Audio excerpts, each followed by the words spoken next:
Okay, welcome back to week 6 of our advertising school. This week we have film on deck. We have a real treat of a guest speaker this week. Win Bates has won like every award in advertising that you can possibly win. He's on Tools roster right now, so you might recognize that from our production project. This was one of the production houses that we looked at for our spot that week. I mentioned last week that we will have a survey coming out to you, and I have delayed that. Dan has been pushing me on that, and I have been the worst. So we'll deliver that sometime this week. Again, that feedback would be super helpful for us as this is the 6th course, so we're halfway through our advertising school. That's actually kind of a cool milestone. Like, way to go, everybody! We're halfway through. Apart from that, I think let's get right into film. Wynn has a bunch of good insight for us, and as usual, use the hand raise feature to let us know if you have a question. I think there'll be a few points throughout the presentation today that you can ask questions. Pop the simple stuff into the chat, and we'll try to get to that as it comes up. Apart from that, Wynn, take it away. Cool. Hey guys. So I'm going to tell you about what it's like to be a commercial director, how that process works, like basically how I get jobs in and how I bid on those jobs and try to win those jobs. And at any point, if you guys want to stop and ask questions, let me know. So I'm Wynn Bates. I am mostly a comedy director. I've done some like emotional docu-style stuff, but primarily I go after comedy work. And as you guys get further into the industry, you'll realize that you kind of get known for doing like a thing, right? It's like, is he dialogue comedy? Is he visual comedy? Is he a documentarian?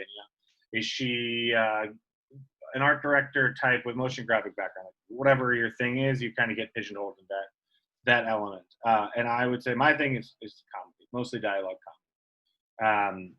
So most of the work you're going to see from me, or all of it, I have 2 treatments you're going to look at, is comedic. Everyone has their own style, so every treatment's different.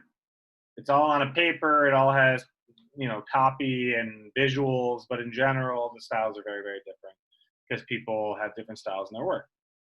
So what you'll see from me is mostly comedic, but just know that if your thing is not comedy, you're not pigeonholed to do what I do at all. Basically, your goal as the director is to kind of plus the agency's idea, right? So if somebody comes to you with a script, you need to bring it to life on screen. You need to explain to them, visually how it's going to play out, what's going to happen over this 30 seconds, 60 seconds, 15 seconds, what's the best way to make this thing great, but also like what are some ideas that'll make it even better than what they originally came up with. And hopefully you can come up with some of those as well. So let me tell you about the process. Whether you're signed with a production company, which a lot of directors are, I'm with Tool, there's lots of different commercial production companies. There's also a lot of freelance directors, especially in today's world. So whether you're with a production company or not, normally what happens is you get a board from an agency or a client direct. The board is a script with some visuals that basically explains what they have sold through to the client. They've probably been through lots of rounds at the agency already of revisions and changes. So understand that they've been through a lot, but you also want to try and make it the best it can be. So you want to try to present them with their idea as they came up with it, but also give them some other options, hopefully. So the way that works, you get the boards, you get the script, you read it, hopefully you like it, and then you say, yeah, let's do a call with the agency. So then my producers and my team from Tool and I get on the phone with creatives like Dan and producers from the ad agency, and we talk about the idea. Normally a copywriter like Dan would read his script to me, kind of so I can hear how he has it envisioned. And they'd also give me some background on, the insight, how they came up with this idea, how they got to this spot, so that I know why it's so important to the client, what is important, what might not be important. And I can help work with them to make sure that the things that they care about stay intact and are plussed, and avoid any kind of red flags, potholes, whatever. And so part of that process is I'm asking questions, maybe throwing out ideas or definitely throwing out ideas on the call to the agency to try and find out information from them. How long do we have to see the product? How long does the end tag need to be? Just some of these questions. How did you come to this insight? What's your client like? How would you describe your brand? That call happens, and then we go and make a director's treatment. So in the process of this, there's not just one director or one production company. It's normally three. It's normally a triple bid process. So the agency bids it out to three directors who are all different production companies. Reasons are mostly cost related, to keep the cost down. But they do that because, they might have two or three people that think could do a cool job, and they want to see who has the best ideas. A lot of times they'll know ahead of time, we really want to work with this guy, but this is the process. We have no choice. And sometimes a treatment or a great call can sway the agency to pick a director they maybe weren't thinking about picking originally. So the treatment's really important. So I spend a lot of time working with, my designers, my image pullers, my producer in-house, who is very experienced, to really work hard and make a great treatment. And I'll show you a treatment in a minute. But after the treatment goes out to the agency, we do a follow-up call. So a guy like Dan's going to see my treatment. The day after that or whatever, we're going to have a call, and then I'm going to walk them through the treatment, which personally I hate because I'm like, you read the things. Why do I have to walk you through it? But that's part of the process. You kind of read to them what they've already kind of read. And then the important part is you have a conversation about what they like, what maybe they don't like, and you get a sense of, what's working. And hopefully as a team, you guys they like your treatment. And maybe they'll ask you to make a couple small revisions because they know client will be sensitive to something, or they personally thought, I don't really like that, even though I appreciate the idea, whatever it is. You work together, you shape it even further, you consolidate, and then hopefully you get the award. So that's how the end of the process is. After you've done the treatment, after you've done the follow-up call, you get the call from your producer that's either they want to work with you, they love you, or they really appreciated the effort, but somebody thought you were an asshole and nobody wants to work with you. So it's one or the other. You either get it or you don't.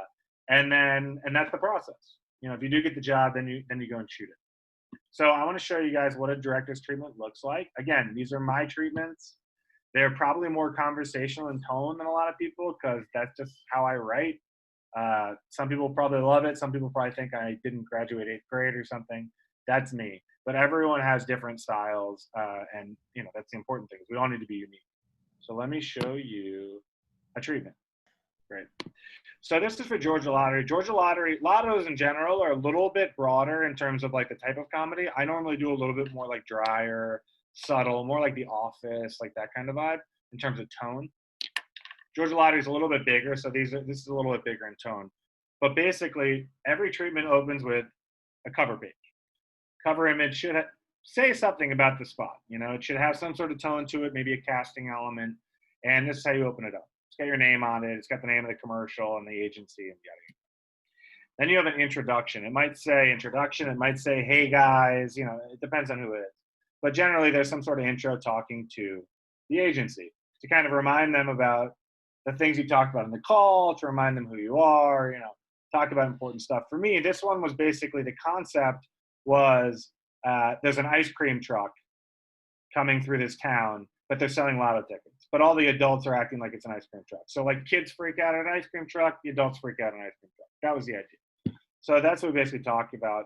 I have an intro where I talk about how great an idea this is and how we're going to get fun and how we're going to lean into, that element of kids rushing to the ice cream shop. Ice cream! That's the concept. How are we going to do it? So that's what an intro slide does.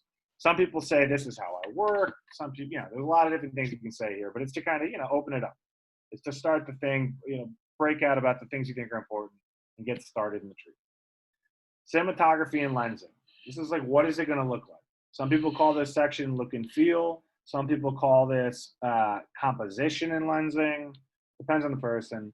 It's all about the same thing. What the fuck is it going to look like? Is it going to be daylight?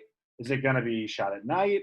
What kind of lensing are we using? Is it going to be like a widescreen, like an anamorphic lens? You don't have to get super film school on it in terms of like the description of how you're going to do it, but just show them. So here I have an image from a Michael Bay film. I was very into the idea of doing those like ridiculous 360 dollies he does around people that are like super dramatic, and that's what this is to represent. I give them some visual references as well, some links to stuff, and I discuss what I think it's going to look like and why that's important, why it makes it funnier, why it makes it cooler, why it ups the urgency, ups the tension, and how we're gonna make it look great. Casting and performance, especially with comedy, this is like the thing, right? At the end of the day, if the person's not funny or the cast isn't good, it doesn't matter what it looks like. So this is my, one of my bigger areas. And I talk a lot about how I work with improv actors and kind of my process of working with actors, finding the right talent, and really what I think these faces should look like. So I got to find imagery of people that I think really express exactly more or less what I'm looking for in the casting process. And that goes on obviously for a while. I talk about hiring stunt performers so that we can have them jump over hedges and knock each other over and really create a sense of urgency. I talk about trying to keep it somewhat grounded and honest. They're acting like kids, but they're not, even though it's broad, they're not being super slapstick. It should still be grounded in reality. Continuation of casting. In this treatment, I go straight into the film from this section. And it's really, how am I going to shoot this thing? So I take their script and I lay it out as to how I see it. A lot of times I wouldn't actually put like wide shot, close up, all those things, but this was such a montage that I really wanted to kind of explain to them how I kind of saw the whole thing playing out. So that they understand that it wasn't all going to be just wide shots, close-ups, whatever, that there was a mix of action and there were reasons to it. So I just break down their script. We open exterior Atlanta, it means outside in Atlanta during the day. It's where we had to shoot in Atlanta. We hear the sounds of a modern ice cream truck, or whatever it is, right? And in slow motion, long lines down the street, as steam rises from the pavement, like a Western. We see people in a park on one side playing softball, and then people by like a brownstone. So anyway, I'm not going to go through the whole thing, but I break down how I see this happening. I talk about the characters I see throughout the film, why it's funny, what happens, all that stuff. Break down the movie. Try to give them some good visual references. Upper left, it's a guy in a park. Upper right, it's a woman who's in a business meeting, right? Lower left, it's somebody driving in a taxi. So it's a mix of like urban life and office life. And then a bunch of visual images, continually breaking down the spot. People rushing. Lotto spots, if you ever do them, they're all about rushing. They want to know that you're rushing to go buy a ticket. So that's what this is, and it's just a compilation of how do we see it. And then as you see in the bottom right here, it ends with some sort of product shot. Like most commercials, there's a product shot. To create that, you might be able to find the perfect image, but normally you got to create a comp. Maybe not for this, just the product shot, maybe for other stuff to show what you're thinking. So here we did a rough comp of like the truck pulling up as a crowd rushes towards it, which was our ending moment. I discussed more like the moments. Why, like, what are these vignettes? Because it's a montage again. What makes it funny? And then we talk about the truck, which is an important part of this. Art department might be a big section in yours if there's a big prop element or a big art department element. So I talk about how I envision the truck. It's, for me, I grew up with like a Mr. Goodbar type truck in my town, and that's kind of what I was envisioning. They wanted it to be pink, so that was the plan, make it pink, put the lotto tickets on top, and we put together some rough comps. And we showed them a couple options, and we talked about what it was. Ultimately, we ended up doing this kind of vibe, which was tickets stacked facing, left side of the truck. Location, or if it's built on a stage, you might talk about the stage. You might talk about production design. In this one, it was going to be shot on location. I talk about what I want the location to look like. I want to have brownstones and give a sense of like an urban life, but mixed with parks, so that it's not just feeling like, downtown Manhattan or something. I want to have a sense of like people playing softball, that sort of thing. So I talk about the location, what I think that should look like. And then I give them some music ideas, because for this one, sometimes I don't use music at all, but for this one, music's important. Ice cream truck, established by the music. Music's got to be good. And it shouldn't just be a rip of just the old ice cream song. It should play to that so we know what it is, but it should have a modern twist to it that builds as the spot goes to get some energy and build with the spot, build the pacing of the spot. So we've put together some sample music tracks for them, which they liked, and I think ultimately was one of the reasons we won the job. This is one that Dan and I did together a long time ago, not that long ago. Dan had a really funny script for Pringles. It was called Pringles Wavy. And so I dove into this treatment. This one's a little bit different than the other one. I open up with an intro slide, but it kind of just sets the tone and the idea. This is a story of a mom who tells it like it is. Like every parent thinks their kid's great and they can do anything. This mom's not that mom. She tells it like it is. Some imagery, and then I go into my intro slide where I, personalize it and I talk about what I like about this. And this was dark humor, which is like my favorite thing in the world. I really love dry dark humor. I really do. I like The Office a lot. I like The British Office even more. It's like I love dark, dry comedy, and that's what this was. So it was a mom telling her kid that his drawing sucked, basically, which I thought was awesome. So I explained to them what I love about it. We go into casting and performance, just like the other one. And again, it's about honest, subtle performances. I explained to them, my process. I've worked with kids a lot, and like I said, you get pigeonholed into certain things. Working with kids is one of those things. Like people are always like, well, they worked with kids before. That's one of the things that I do. So talk about working with kids, talk about the type of mom I'm looking for. So I get some references. And then we go into the look and feel, which is both about cinematography and the kitchen. I think the kitchen should have, wood countertop as opposed to, or white marble, but nothing too upscale, slightly aspirational, but should feel like a comfortable home. It should be an island. We got a kid sitting at the island doing the drawing. The mom's working in the kitchen. Just basic stuff about how I see this happening. Tone and timing, which is my favorite thing. It's dry, it's real, it's honest. This kid's a little bit ashamed, and the parent's not reacting at all, right? So it was all about tone and timing. And then I break down the film. This is a 50-second spot. Pretty simple. I show them their script and how I do their script exactly. And then for this one, I gave a lot of alt button jokes, which for me, I think is, half the reason you're hiring me is like, how are we gonna make this thing super funny? And so I just gave them a bunch of alt ideas, punching up the joke. And you can have access to this if you want, and you can look at it. But basically, I give them a bunch of different joke options for the end of the spot. And I think that's probably what won me this job. Other than, and by the way, to backtrack a minute, the way they pick the directors, like Dan or whatever, they look at a bunch of directors' reels. And then they decide, okay, these three guys or these three girls or guys and girls or whatever people would work well. Let's do calls to them. So they pick me off my reel, but ultimately, I think the alt jokes, and Dan could tell you once I'm off the call, maybe he hated them all, but I think that they probably help win me the job. They kind of help separate you, because at the end of the day, everybody says the same shit. Nuanced performance, it's all pretty close, but there's certain things that set people apart. Sometimes that's the reel from the beginning, which is, hey, this is the guy I want to work with. Like, why are we even looking at anybody else?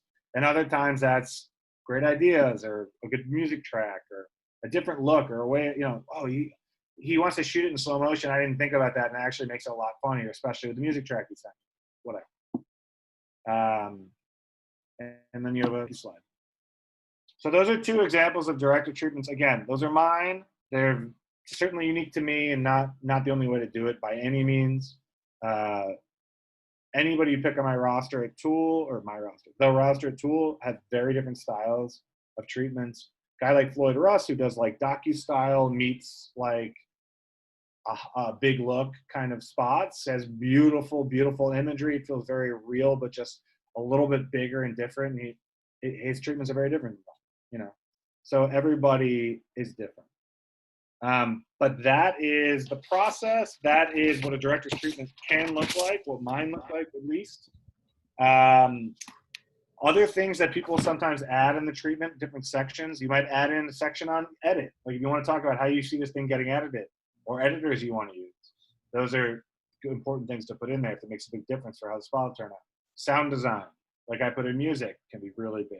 So there's a lot of different little niche elements, but these are the basic ones. And some people, mostly bigger directors who can just say, we can kind of do this, but some people just show you the film, slide by slide. We open with this, we go to this, and that's kind of it. They don't get into casting maybe. They show you in the visuals what they're thinking, and that's it.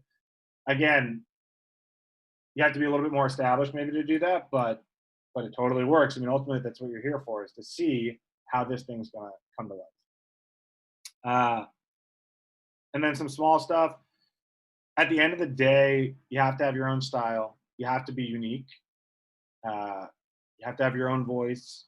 And you know, getting started, that can be really hard because you have people that you love their work and you kind of want to be like that.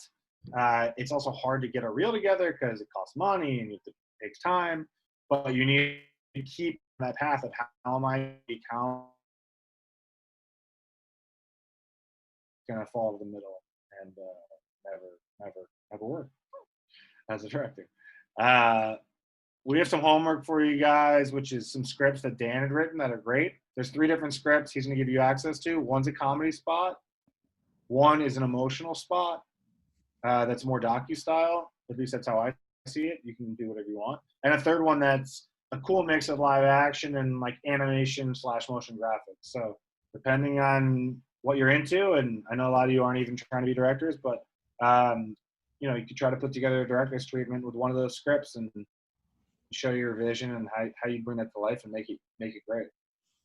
And that's kind of all I got. So if you guys have any questions, please feel free. That was awesome, man. Thank you for all that insight. One of the questions that kind of came up early was around the kind of ownership of the script. So the agency writes a script, you ingest the script, and you kind of make some tweaks on it. And you kind of alluded to this in kind of how you're thinking about that process, but like knowing that the agency has probably gone through a bunch of rounds of revisions and probably has like consulted the client at some point during that. How do you kind of like balance what your suggestions are with like what the agency has suggested? Have you ever had to kind of like backtrack an agency's recommendation, and how do you kind of manage that? Yeah, it's a tough one. I mean, it's hard because most of the time when you ask like, hey, have you thought about this or whatever, which is probably the better way, they have. Like, it's not like they haven't thought of that, but there's a reason that they didn't go that way. So that's half the reason you have the conversation. But your job is to help them kind of win those battles that maybe they lost early, but you could still win later, to try to make it the best it can be. Ultimately, you need to show them how you're going to shoot their script as written, and you can provide them options. Unless you're a really big director and they're dying to work with you. If you completely change their script and don't show them how you're planning on doing their script, you're probably not going to get the job, just because there's reasons that it was that way and they've been through a lot of stuff. And Dan can speak, you know, more intelligently to the other side of this as a copywriter. But I also think, you know, again, Dan can speak to this. Like, you want to give them options. You want to show them some funny stuff and not just let them like, oh, okay, yeah, he's going to shoot my script. Yeah, I'm going to shoot your script. I'm going to make it funny, and here's how. But here's some ideas. You know, worst case scenario, you get shot down. At least you're trying to turn over every stone and make it good. Totally. There's like 5 directors in all of advertising that can rewrite the scripts, and that means that the client or the agency goes to them and they're just like, "Fuck your script. We're just going to write this all over," and then that's kind of what you get is what you get. And there are a few people that can command that, but usually it's kind of a dialogue between the director and the creative agency. Do strategists ever come on set or give input during shooting? This seems so fun. I've never experienced working with a strategist on a set, but I only work with my line producer, I only work with my line producer who works with the agency producer and the creatives. So that's the teams that I work with normally. Normally, it's the creatives go to shoot. If you wrote the script and or you art directed the script that got sold through, the creative director and maybe like the ECD or whoever's high up might show up, depending on the shoot. And then they have a producer from the agency who's an agency producer who works directly with the line producer who works with me. This is another good question here. Who's in charge of casting? How early on in the process would a celebrity spokesperson get involved? In terms of regular casting, how it works is, like with Pringles, with Dan and I, we come up with kind of what we're looking for in the mom character and son character. And then we have a casting team. I have casting teams in various cities. That one actually shot in Mexico City. So we cast it in Vancouver. Crazy workaround. We cast in Vancouver because we kind of had to. And then we traveled them down to Mexico City. But normally you shoot in LA, you cast in LA. I have a casting team there. Same thing with New York. and they know what I like, and I call some people in that I know directly and text them and say, show up at the casting session, try to make it as funny as possible with those people. David, I'm going to unmute you for your question.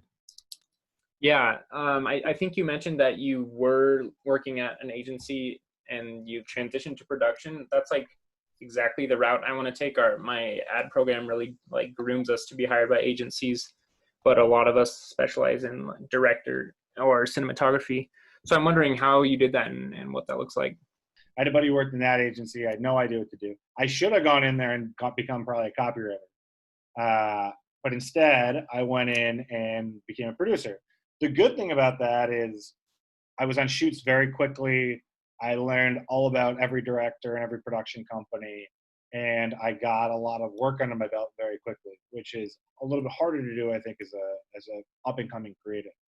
But it's also a little harder to convince a creative that they should hire you when you were on the production side. So it's a mix. But basically, you need to figure out what makes you unique. You need to make a bunch of stuff to have a great reel. And then today, the way I would do it is I would try to shoot stuff in-house as much as possible, because that's a thing now. When I was there, it was like you did like shitty rip videos in-house, and there wasn't like real spots happening. It was like just the beginning of building out these in-house agencies that are actually doing work. Sell through some good ideas and then ask to direct them. Or if they have a little budget, be like, hey, I'll direct this thing, and just sell through your concepts. Actually, Shannon directed some content for Pringles before she left. It's way more common, because they don't want to spend a lot of money and they got to make a lot of stuff. Just come up with some really cool ideas and tell them to do it for cheap. Build a reel. Great. Yeah, and I think my follow-up question was if there's a lot more in-house than there used to be, and it sounds like there is. A lot more. Yeah. I'm gonna call out this question because Win has done stand-up comedy. But the question is, comedians usually test jokes on smaller crowds. Do you or Dan have a similar process for testing to make sure your spots are as funny as they can be? But I'll just answer really quickly for that. Is like, by the time that it makes it to the client, you probably shared the script that you've written with coworkers, your boss. It's been kind of vetted internally. The question really isn't about coming up with something funny out of the gates. It's making sure it stays funny the whole time. I think that's the greatest challenge in advertising, because there's always a talented group of folks who are coming up with work at any agency, good agencies, bad agencies. There's going to be great writing, great art direction, great visual gags. It's kind of the director's job to make sure that things stay funny. And when maybe you can talk to fighting the battles that may have been lost. In terms of making things funny, I just kind of always go with, if it makes me laugh, I'm just going to fucking throw it out there, right? So whether it's on the call or whether it's on paper for the treatment or whatever, I'm going to try it. And sometimes, I get laughter, and other times it sounds like they hung up on me. It's like, and you just got to try things. I do think it's good to test things on live audiences. But in general, at this point, I just know my own brand of humor. And if I think it's funny, then it should be funny. Trust myself. That's the learning. Trust Win. No, trust yourself. I'm just kidding. Trust that what you like is what makes you unique. This is a good one. I like the phrasing to you, Brandon. With Murphy's Law, that anything that can go wrong will go wrong. Can you tell us about a time when you had something go wrong in a shoot and how you kind of adapted to it on set? Sure. Actually, that Georgia Lotta spot is a good example. I mean, we had what was a 2-day shoot that we needed to shoot in 1 day, essentially. And I probably should have had us trim down the amount of shots we were trying to do. It was very ambitious. And we were shooting it natural light. It was my first time shooting in Atlanta. So I wasn't prepared for the amount of thunderstorms we were going to have during the day. So to try and keep the look that we wanted while shooting outdoors, while dealing with thunderstorms every hour or so or whatever, obviously became very challenging. And so either we had shots that didn't come out the way we wanted them to, or we didn't have time to work on the performance to make it funny enough. And ultimately, I actually liked that spot, but it could have been so fucking good. And because we didn't have enough time, and because I didn't have the balls to say, guys, we're trying to do too many fucking shots, ultimately, I think, we got screwed by weather. And that's what happens sometimes when you shoot outside. And You just need bigger budgets for those things. The good thing I will say is the client did give us an extra like half day the next day to shoot some pickups because we missed so much. But it's still like the stuff that could have made the spot great, we'd already shot and like didn't quite get there. You know what I mean? It's like we didn't have time to go back. So that was one example of what are you going to do? The weather fucked us, and I probably should have been more prepared to shoot less stuff. Yeah, I feel like the few times that I've been on live shoots, it's like there's some factor that you can't control. And I feel like you sense it in your attitude, like that you just kind of are ready to roll with it, however it goes. Kevin, I'm going to unmute you for your question. We can always count on you and the mustache. It has a life of its own. When you talk about the agencies coming after you and two others for the treatment, can you talk about how you're invited to the table for that process, or what you were doing before your body of work was established enough to get there? Sure. Yeah. So when I was a freelance director, before I was at Tool, I mean, I worked with some production companies, but I wasn't like fully on their roster. Essentially what would happen is, having been a producer, I had some contacts in the industry that were heads of productions or producers in other areas. And this was, again, before kind of the in-house thing was really established. So they needed to do smaller projects, and they were willing to take risks. That's kind of how I got my start, is just saying yes, coming up with good ideas, taking risks, and going out and shoot stuff. But the triple bid process, the way you have to have a good enough reel, at least a spot to start out. You need to have one thing that looks like what they're looking for. Because if you don't have that, they're not going to trust you. And as much as people say, like, well, we take risks, it's like, you still want to see it. Even I, like, knowing a DP will be able to do what I'm looking for, feel better seeing it. You know what I mean? Like, oh, okay, that's what I'm looking for. So you need to have at least one spot that represents what you're looking to do. You need to have a little bit of luck and know some people that hire people and get in the mix somehow, whether it's through a production company or a sales rep that might be willing to help you out, or a producer who's looking to do stuff in-house, which would be the route I would go now if I was up and coming. If I was in an agency, that's what I would try to do as much in-house work as possible. And if that means that I need to go out and shoot a spec spot, which is how I got started, a spot that I still send out, I swear to God, we did it for like $8,000, which was a lot of money, but it was like worth it. We took 2 days, we shot it with a bunch of kids. I still put it on my reel. It was a VW spot that my friend had written for Volkswagen, and we took it out and just made it. It had never gotten made, and that spot alone won me work. So and then I built from there. Maureen and Brandon have a question. I think they're a bit similar. You said the ice cream truck for Georgia Lottery was based off of what you could find in Atlanta. Do you always vet certain aspects for availability beforehand, or is it just a vision that you hope you can find? Maybe you could speak to scouting. And then Brandon asked a similar question. What were some of your favorite cities, places to shoot, and what is a location you dream of shooting at? Because it was Georgia Lottery, we had to shoot Atlanta because it's an Atlanta-based company. So we had no choice. But it worked out great. It was strictly the weather that just got us. But we got access to a lot of places and has a lot of great looks. Atlanta obviously does. And so that was cool. But a lot of times I get a script and it's like, okay, you got to shoot here because the client's based there, or the athlete you're shooting with is there, or whatever.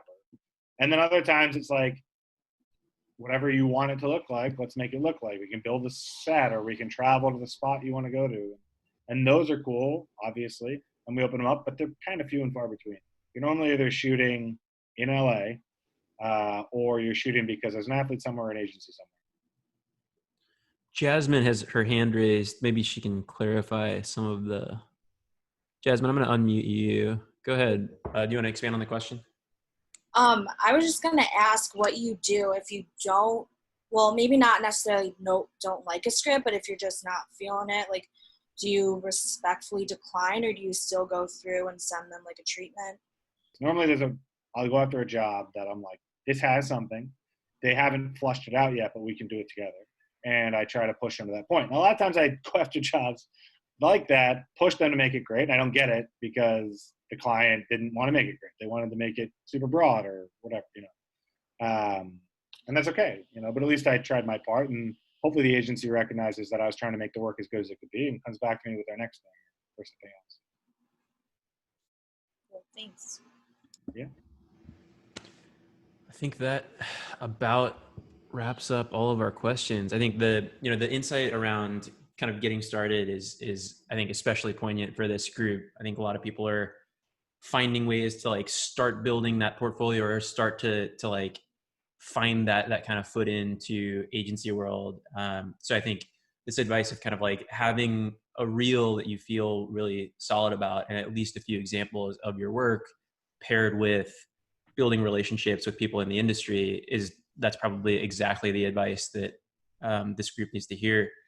Do you have any thoughts on like, our directors and people within production that you want to know? Are they open to like, informational interviews or grabbing coffee? Is that like would you recommend people kind of reach out to folks that they aspire to work with or whose work they aspire to? Of course. Yeah. I mean, I think you need to be interesting and unique and like, catch their eye in order to get somebody to want to take the time out of their day to get to talk to you. But I always think finding a mentor in any industry, I think, is super, super important. I am an idiot and I've never done that. And, it takes you twice as long and you learn, you learn through your own mistakes. But so, yeah, I think if in general, and, I do this, everybody does this, like, what you like, you might not have nailed down yet why you like it, but like, why do you like these movies? Or why do you like, what is it that these directors or art directors or writers, what is it that they do that you're like, I love that? Or what is it that you do that you're like, this is why I do it. This is what makes me feel good about it. It's why I'm passionate about it. Nail those things down. Find your favorite commercials. Find out who directed them. Study more of their work. Find more people like them. Keep studying. Figure out how you can have a unique voice. Then figure out the spot that's going to be the spot that you use on your reel for the first blog or the second one. Again, whether it's writing, art directing. Find like-minded people that are super smart. Ask people if they have scripts that weren't produced that they'd love to see made one day. And just figure out how to do it, and keep studying, keep being unique, and keep kicking down doors. I mean, that feels like the sage parting wisdom that we need to wrap this up. Anything else you want to throw in before we hop off? No, not at all. It's fun. Awesome. Thanks, Brad. As usual, the assignment will be posted to the subreddit as soon as we can get this recording uploaded to YouTube. You're getting a bunch of thank yous in the chat here, Win. So thank you for joining us. Thanks, it was super enlightening, and we'll see you guys next week. Bye, guys. Thank you. Take it easy. Thanks, guys. Bye.